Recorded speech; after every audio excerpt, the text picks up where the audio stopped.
بسم اللہ الرحمن الرحیم۔ قناعت کا مطلب کیا ہے؟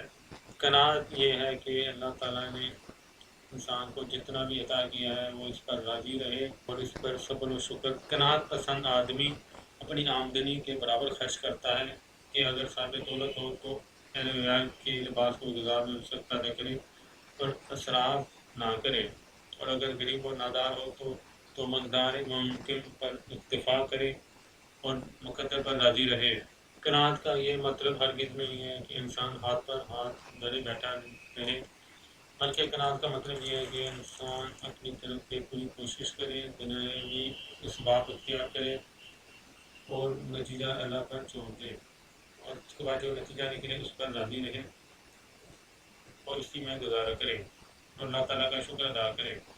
بعض لوگ اپنی تجارت کو نکلا کر کہتے ہیں بس گزارا ہو رہا ہے، کیا کرنا ہے، اور اسے قناعت پسند بھی سمجھتے ہیں، حالانکہ یہ قناعت نہیں ہے۔ مسلمانوں کو اپنی تجارت کو وسعت دینی چاہیے تاکہ دوسرے مسلمانوں کو بھی روزگار ملے اور دوسرے لوگوں کا فائدہ ہو۔ اللہ تعالیٰ نے آپ کو جو صلاحیتیں دی ہیں اسے پوری طرح بروکار لائیں۔ حدیث ہے کہ رسول اللہ صلی اللہ علیہ وسلم نے ارشاد فرمایا، جو آدمی تھوڑی سی روزی پر راضی ہو جاتا ہے تو اللہ تعالیٰ اس کے تھوڑے سے عمل پر راضی ہو جاتا ہے۔ ایک حدیث قدسی ہے، میری عزت و جلال کی قدم جو شخص میرے غیر سے دور لگائے گا اس کی امیدیں منقطع کر دوں گا اور اسے ذلت کا لباس پہنا دوں گا اور اپنے فضل کا دل سے دور رکھوں گا۔